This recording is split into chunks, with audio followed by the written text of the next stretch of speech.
Hello everyone, my name is Gaurav और आज हम देखेंगे daily current affairs of 17th of August 2026। हमारा पहला आर्टिकल है आईआईएससी बैंगलोर ने डेवलप किया है AI speech recognition model which is trained on 65 Indian languages. मतलब ये 65 इंडियन लैंग्वेज को रिकॉग्नाइज करके उसको टेक्स्ट में कन्वर्ट कर सकता है। मतलब स्पीच टू टेक्स्ट में कन्वर्ट करेगा ये 65 इंडियन लैंग्वेजेस एंड डायलेक्ट्स को। तो डेवलप किया है इसे आईआईएससी बैंगलोर ने। इसका नाम है श्रावानी, श्रा SRA वानी। तो it is speech to text recognition AI model. चलिए पूरा न्यूज क्या है देखते हैं। तो researcher at IISc Aspire Lab, IISc का ये Aspire Lab in collaboration with Art Park and Google release Shravani. क्या है Shravani? Is a multilingual automatic speech recognition model for India. ये 65 इंडियन लैंग्वेजेस को रिकॉग्नाइज करके थ्रू स्पीच टेक्स्ट में convert करेगा। It is trained on 65 Indian languages and dialect. It is design to extend speech AI to under serve regional and non scheduled languages. It is publicly available on Hugging Face under the MIT licence. So MIT licence के अंदर ये available होगा। 65 Indian languages जिसमें से 20 scheduled languages हैं।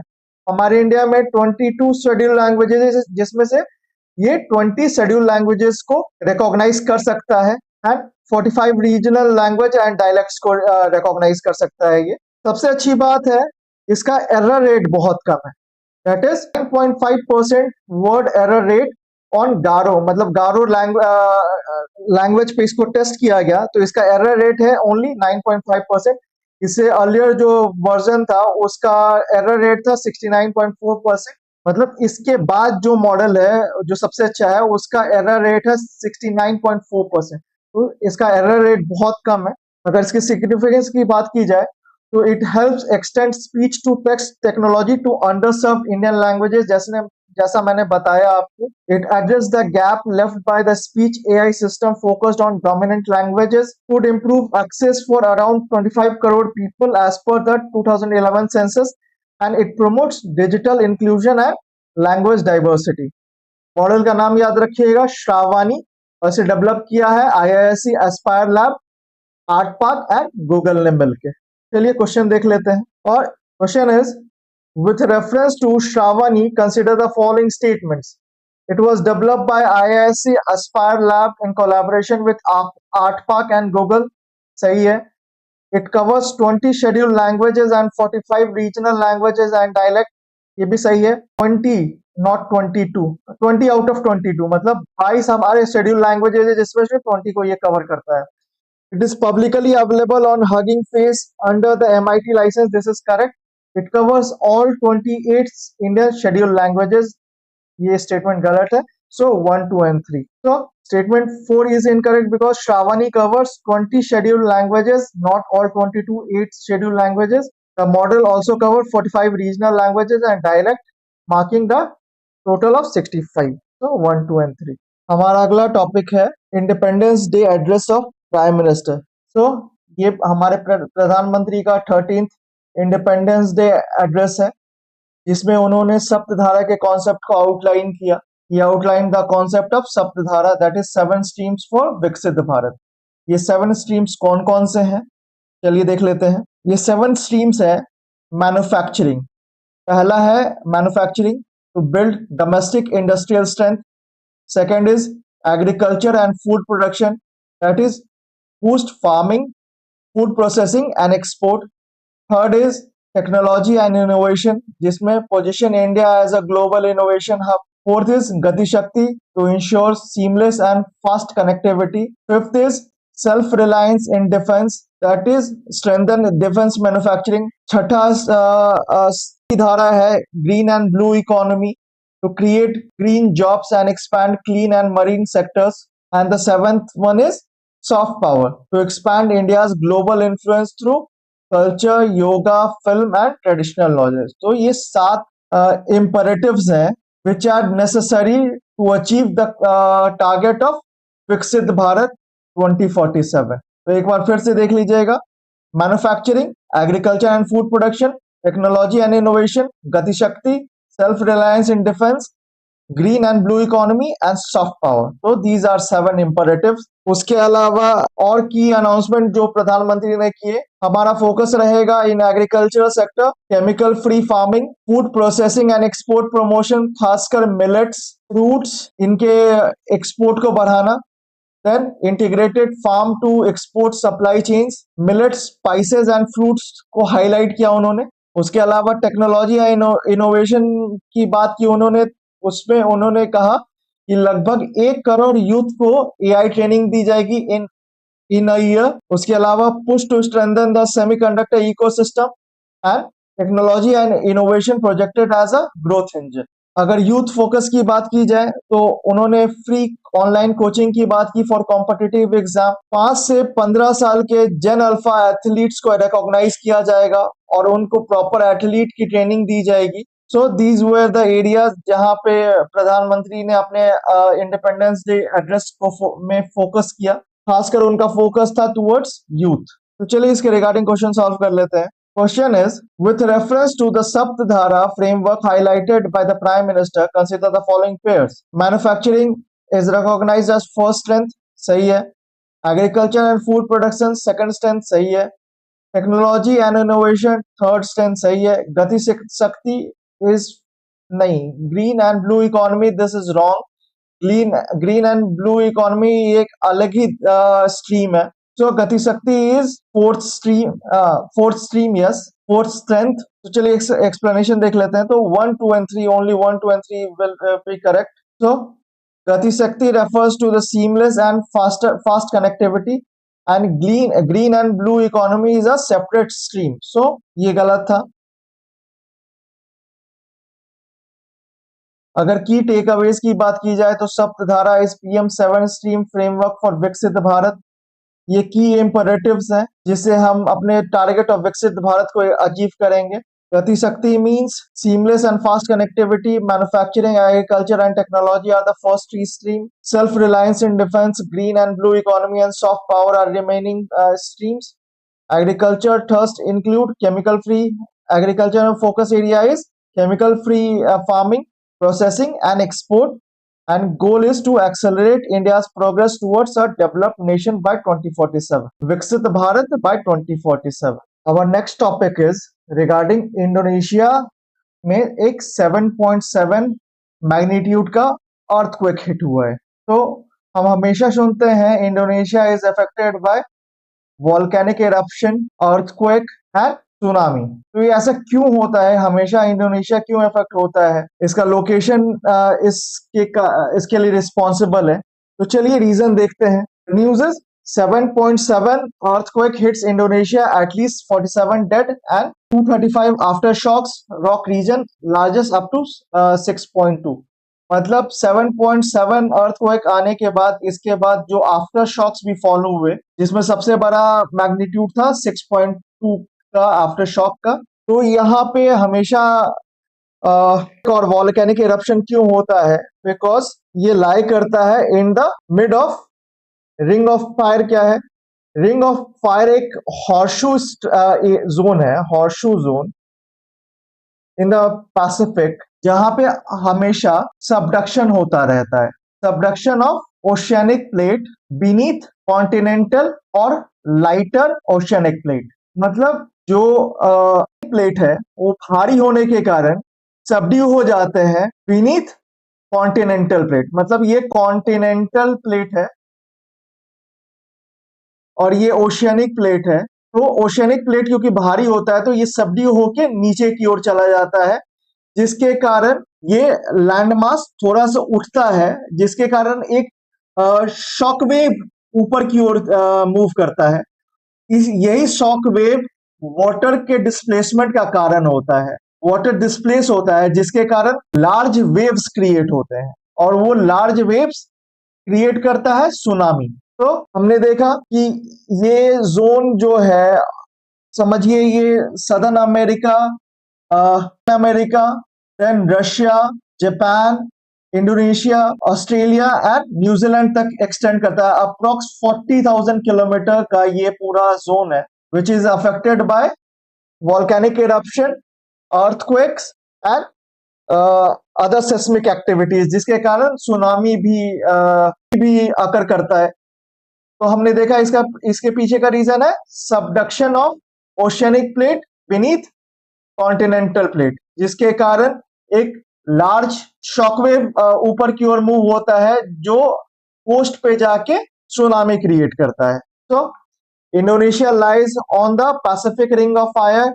It is part of a tectonically active zone with frequent earthquake and volcanoes. Subduction and faulting makes the region highly seismic. A shallow offshore earthquake can trigger a tsunami if it is vertically displaces the sea floor. तो जैसे मैंने बताया कि जब subduction होता है तो यहाँ पे एक क्रिएट होता है जिससे सुनामी आती है। तो चलिए क्वेश्चन देख लेते हैं। अगर हिस्टोरिकल एग्जांपल्स का देखा जाए तो 1992 में भी फ्लोरेस में अर्थक्वेक एंड सुनामी आया था। 2018 में सुलावेसी अर्थक्वेक एंड सुनामी आया था। 2004 में Sumatra earthquake and Indian ocean tsunami आया था, जिसमें लगभग 2500 डेथ हुए थे।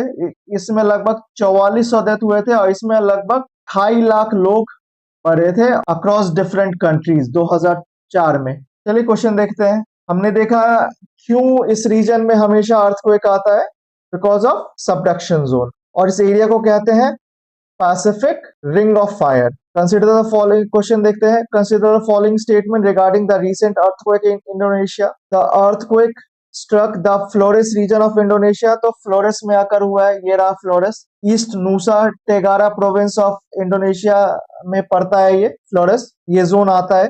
Its magnitude was 7.7 with depth of about 10 kilometers.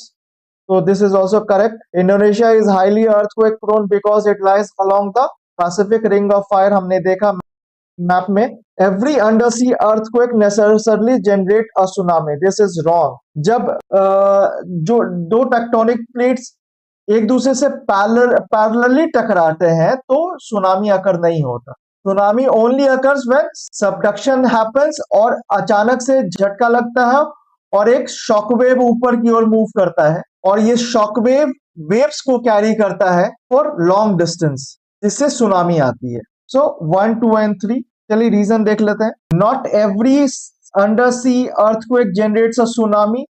Sufficient vertical displacement होता है जब ऊपर की ओर सडन झटका लगता है सबडक्शन से, तभी ये सुनामी क्रिएट करता है, नहीं तो नहीं करता है। जब पैरेलल होता है जो कॉन्टिनेंटल और ओशियनिक प्लेट्स। तो हमारा अगला टॉपिक है regarding green India mission. CAG ने 16 स्टेट्स में ग्रीन इंडिया मिशन के इम्प्लीमेंटेशन को ऑडिट किया between the period of 2015-16 and 2024-25, जिसमें बहुत सारी इरेगुलरिटीज पाई गई। तो चलिए ये पूरा न्यूज क्या है देखते हैं। तो अगर ग्रीन इंडिया मिशन की बात की जाए तो it was launched by the ministry of environment, forest and climate change. ये national action plan on climate change का पार्ट था। So green India mission is one of the 8 mission under national action plan on climate change. इसका long term target था increase forest and tree cover over 5 million hectares and improve quality over another 5 million hectares. तो ये इसका long term target था। इससे linked schemes की अगर बात की जाए तो Campa, which is compensatory afforestation fund management and planning authority, MNREGA, Nagar one योजना एंड स्कूल नर्सरी योजना, तो इससे लिंक्ड स्कीम ये सब थे। अगर क्लाइमेट कमिटमेंट की बात की जाए तो इंडिया का जो nationally determined contribution under the Paris agreement includes creating an additional carbon sink of 2.5 to 3 billion tons of CO2 equivalent by 2030 through additional forest and tree cover. So this was the climate commitment. It was launched in the year 2014. अब इसमें जो irregularities पाई गई वो क्या है, तो अगर उसकी बात की जाए तो फॉरेस्ट के क्वालिटी इंप्रूवमेंट की बात की जाए तो टारगेट था 1.4 मिलियन हेक्टेयर्स, जिसमें से जो एक्चुअल इंप्रूवमेंट हुआ वो था बस महज 0 मिलियन हेक्टेयर्स का। ये 16 स्टेट्स की बात कर रहे हैं हम। जो दर्शाता है लगभग 91.87% का शॉर्टफॉल। अगर इंक्रीज इन फॉरेस्ट कवर की बात की जाए तो टारगेट था 1.4 मिलियन हेक्टेयर्स का, हमने फॉरेस्ट कवर किया कितना, तो 0 मिलियन हेक्टेयर, विच इज जो दर्शाता है शॉर्टफॉल ऑफ 97.57%। अगर फंडिंग गैप की बात की जाए तो इसके लिए लगभग 10,600 करोड़ प्रोपोज्ड एलोकेशन था, बट इसके लिए एलोकेट हुआ 10 साल में सिर्फ महज 1,000 करोड़, जो दर्शाता है 47 पॉइंट, मतलब 10,600 करोड़ में से इनिशियल आउटले था for the 4 year, that is 2,000 crore plus लगभग 400 करोड़ मिला था 13th, फिर फाइनेंस कमीशन ने इसे एलोकेट किया था, मतलब 2,400 करोड़ इनिशियल आउटले था, उसमें से लगभग सिर्फ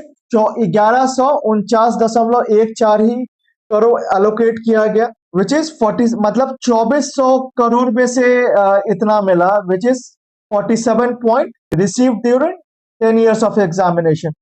प्रपोज कितना था, 10,600 करोड़। सो अगर फाइनेंशियल कंट्रोल इश्यूज की बात की जाए तो 8 state and UTs did not maintain annual account, भी उन्होंने मेंटेन नहीं किया, लगभग 8 स्टेट्स ने, 8 स्टेट एंड यूनियन टेरिटरीज ने। सेवरल अदर अकाउंट्स वेर और हैड डिस्क्रिपेंसीज, मतलब बहुत सारी डिस्क्रिपेंसीज पाई गई।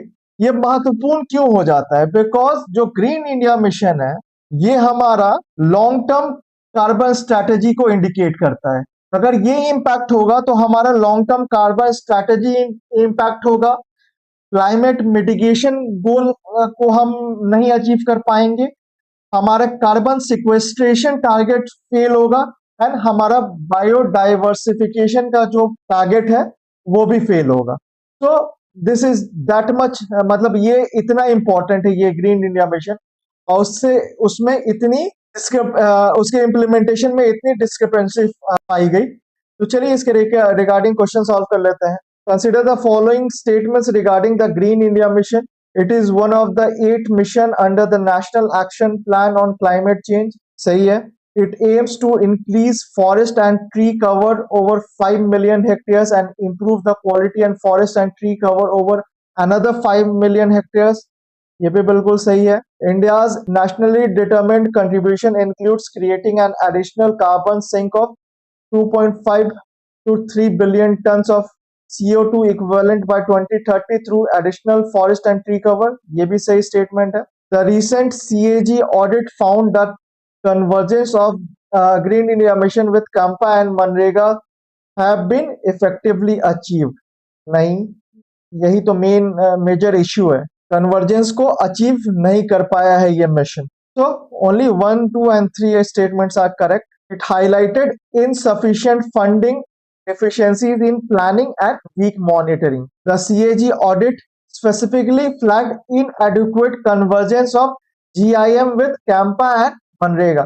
ये कन्वर्जेंस मैटर क्यों करता है, अगर कन्वर्ज वे में ये काम करे तो आराम से पूल किया जा सकता है फाइनेंशियल रिसोर्सेस को, जो कि नहीं हो पाया, जिसके कारण इनसफिशिएंट फंडिंग के कारण ये एक तरह से फेलियर बन के उभरा है ये मिशन। हमारा अगला आर्टिकल है regarding Bihar offers free land to farms to set up CBG plant.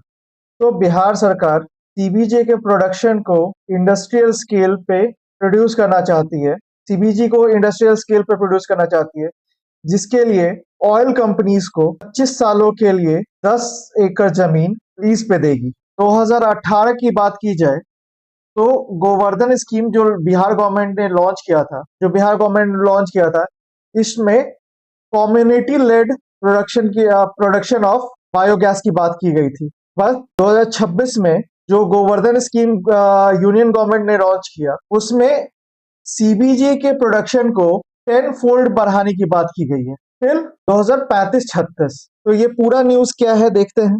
Bihar offers free land to oil firms to set up CBG plant. अब गवर्नमेंट सीबीजी को पुश कर रही है, सीबीजी के प्रोडक्शन को पुश कर रही है, तो urban development and housing department ने ये प्रपोजल को एक्सेप्ट कर लिया है स्टेट कैबिनेट ने, जिसमें 10 एकड़ of land free of cost provide किया जाएगा for the 25 years to oil companies. 4 municipal corporation को आइडेंटिफाई किया गया है।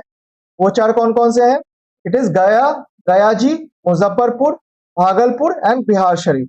सो मुजफ्फरपुर में गेल का प्लांट लगेगा, गयाजी में इंडियन ऑयल का प्लांट लगेगा, दिस इज बिहार शरीफ। बिहार शरीफ में बीपीसीएल का प्लांट लगेगा, तो Bihar Sharif BPCL. And this is Bhagalpur, Bhagalpur में एचपीसीएल का प्लांट लगेगा, मतलब एचपीसीएल सीबीजी को प्रोड्यूस करेगा। तो Gaya ji, Muzaffarpur, Bihar Sharif and Bhagalpur, these 4 cities have been identified। तो कंपनीज कौन कौन से हैं?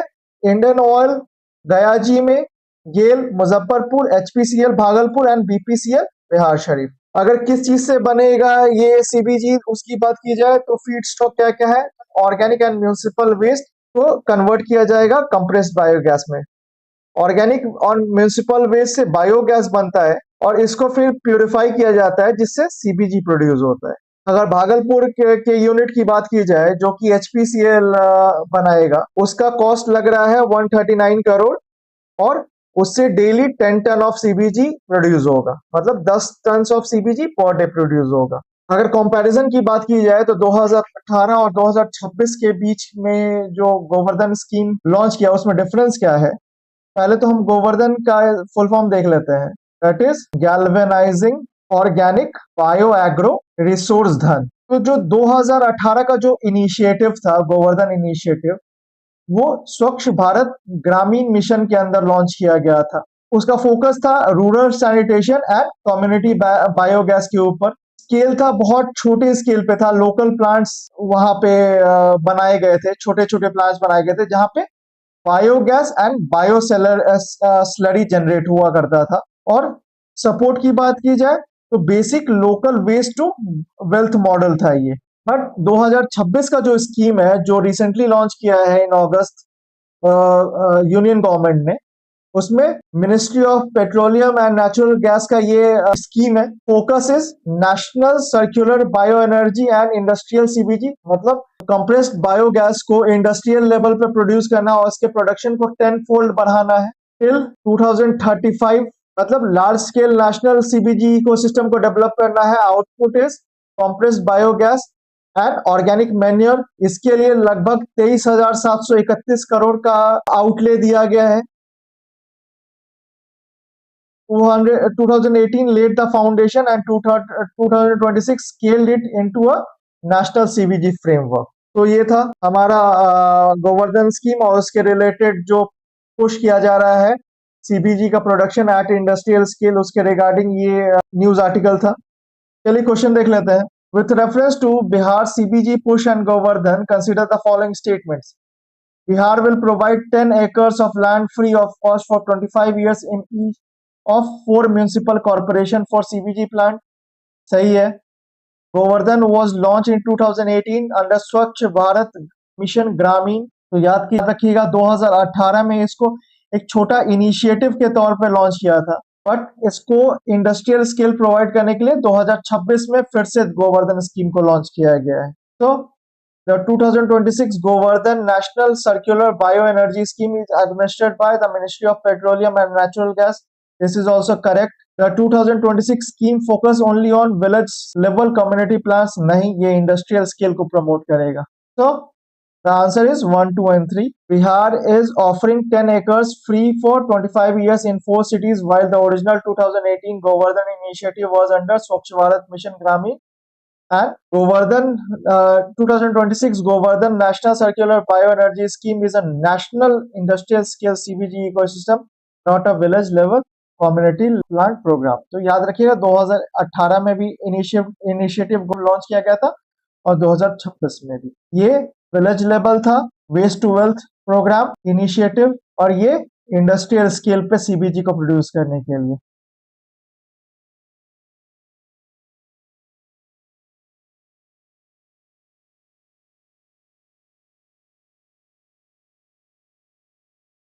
तो अगर देखा जाए why the old model struggle, तो 36 से 38 गोवर्धन यूनिट स्टैब्लिश हुए थे 2025 में, जिसमें से सिर्फ 14 फंक्शनल है। इसके फेलियर का रीजन है इरेगुलर काउ डंग सप्लाई। लो प्रोक्योरमेंट रेट, मतलब 50 पैसे पर केजी के हिसाब से इसको प्रोक्योर किया जाता था। Cracks in digesters and technical failures and shortages of operators and limited supply hours of electricity. तो और ये नया पॉलिसी मैटर क्यों करता है? बिकॉज इसको सीपीजी के लोकल प्रोडक्शन से इसको industrial scale waste to energy push किया जा रहा है। Cleaner fuel from urban and organic waste, greater role for major oil PSUs, support circular economy and waste management and would improve scale, reliability and investment. So these are all the points. हमारा अगला article है, Rajasthan has become fifth state to pass UCC, Uniform Civil Code. So Rajasthan cabinet ने note दे दी है to bills for Uniform Civil Code and protection of trees. Rajasthan cabinet note to UCC and tree protection bill. चलिए ये पूरा news क्या है देखते हैं। Rajasthan cabinet approve the uniform civil code and trees protection bill. Both bills are to be introduced in the monsoon session of the Rajasthan Assembly beginning on 20th August 2026. The move came ahead of likely model code of conduct for upcoming panchayat and local body elections. Rajasthan became the fifth state, याद रखिएगा, fifth BJP ruled state to initiate action for the enactment of UCC. A high-level committee headed by the former Supreme Court Judge Justice Ranjana Prakash Desai drafted the legislative framework for the public consultation. So Rajasthan has become the fifth state. अगर UCC के बात की जाए तो इसके की provisions की बात की जाए तो provides a uniform legal framework for marriage, divorce, inheritance, maintenance and live-in relationship. Polygamy would be prohibited. वो तो ऐसे भी prohibited है in Hinduism. Registration of marriage and divorce would be mandatory within 60 days. Inheritance provision seeks equal property rights for sons and daughters across religion. Marriage may still be solemnized according to the customs and traditions such as Saptapadi Nikah, Anand Karaj and Holy Union. The proposed UCC will not apply to scheduled tribes and ये scheduled tribe के लिए apply नहीं होगा, ये याद रखिएगा. Scheduled tribes and scheduled classes whose customary rights are constitutionally protected. Constitutional link की बात की जाए तो article 40 of the DPSP is linked with UCC. तो चलिए इसके रिगार्डिंग क्वेश्चन सॉल्व कर लेते हैं। इसके अलावा एक ट्री प्रोटेक्शन बिल भी पास किया है इन्होंने। The tree protection bill proposes special protection for 29 tree species को प्रोटेक्ट करेगा ये। It includes khejri, the state tree of Rajasthan, जो खेजड़ी है उसको भी प्रोटेक्ट करेगा, जो स्टेट ट्री है राजस्थान का। The aim is to strengthen conservation of ecologically important trees. तो याद रखिएगा 29 ट्रीज, जिसमें से खेजड़ी भी एक ट्री है। चलिए क्वेश्चन सॉल्व करते हैं। With reference to Rajasthan propose uniform civil code bill and trees protection bill, consider the following statements. Rajasthan became the fifth BJP ruled state to initiate action for enactment of UCC. This is correct. The proposed UCC will apply to scheduled tribe. नहीं, scheduled tribe को apply नहीं होगा, इनके customs को constitution protect करता है। Registration of marriage and divorce would be mandatory within 60 days. This is correct. The tree protection bill proposes protect 29 tree species, include khejri, which is state tree of Rajasthan. So 1, 3 and 4 are correct. 1, 3 and 4 statement A is correct. So this was the news. हमारा अगला article है, Odisha startup tests drug manufacturing in space. So Odisha की एक company ने drug manufacturing को test किया है। उन्होंने ड्रग बनाने की कोशिश की है in space under the influence of microgravity. वो कंपनी है, उसका कंपनी का नाम है सेरेंडिपिटी स्पेस। तो चलिए ये पूरा न्यूज क्या है देखते हैं। So, Bhubaneswar based startup Serendipity Space tested a prototype satellite system. The test used a high altitude balloon, जो कि उन्होंने हासिल किया था Tata institute of fundamental research के बलून फैसिलिटी हैदराबाद से। द पेलोड, उन्होंने अपने सैटेलाइट को लॉन्च किया इस बलून के through. The payload executed pharmaceutical processing steps under near space microgravity like condition. मतलब वो ड्रग मैन्युफैक्चरिंग उन्होंने ट्राई किया इन lower earth orbit under the influence of microgravity, because ऐसा माना जाता है कि under microgravity, influence of microgravity, drug manufacturing is more easier. So that's why they have tested this. The system validated heat shield, avionics, autonomous processing and control return to earth, ये सब भी उन्होंने अपना सैटेलाइट का launch के through validate किया है। तो माइक्रोग्रेविटी क्यों, स्पेस को क्यों यूटिलाइज किया जा रहा है फॉर ड्रग मैन्युफैक्चरिंग, उसको अगर हम देखें तो microgravity can improve molecular behavior and crystal growth for drug research, because gravity के इन्फ्लुएंस से ड्रग मैन्युफैक्चरिंग मुश्किल होती है, इसलिए माइक्रोग्रेविटी में ये टेस्ट किया गया। Many experiment earlier took place on international space station, इससे पहले इंटरनेशनल स्पेस स्टेशन पे भी ड्रग मैन्युफैक्चरिंग ट्राई किया गया था। This model aims for autonomous manufacturing in dedicated satellite. So इस सैटेलाइट को लॉन्च इसलिए भी किया गया क्योंकि एक ऑटोमेटेड ड्रग मैन्युफैक्चरिंग यूनिट को डेवलप करना था, मतलब किसी भी ह्यूमन इंटरवेंशन की जरूरत नहीं होनी चाहिए। Without human intervention this can generate automatic drugs. So इसलिए ये मिशन को लॉन्च किया गया है। The future system is design for lower earth orbit and safe re entry to earth. The project shows the expanding footprint of India's private space ecosystem beyond Bangalore के अलावा अब उड़ीसा भी इसमें इंक्लूड हो गया है। It can support innovation, skilled job and ancillary industries in Orissa as well. चलिए question देख लेते हैं। याद रखिएगा सेरेंडिपिटी स्पेस इस कंपनी का नाम है और ये है Bhubaneswar based private space startup. Question है, consider the following statement regarding the Serendipity Space. तो Serendipity Space is Bhubaneswar based private space startup, correct है। It's autonomous pharmaceutical manufacturing system is called Alchemy. तो जो सैटेलाइट लॉन्च हुआ इस यूनिट का नाम है अल्केमी। यहाँ पे अगर ये मिशन सक्सेसफुल होगा तो यहाँ पे ऑटोनोमस मतलब without human intervention automatic drug manufacture होगा। So the third statement is the prototype was tested using a high altitude balloon at a TIFR balloon facility in Hyderabad. Tata institute of fundamental research के balloon facility से इसको launch किया गया था। The future system is proposed for lower earth orbit around 400 to 500 kilometre above earth. ये भी सही statement है। So 1, 2, 3, 4 all statements are correct. So all the statements are correct. So this was all for today. Thank you.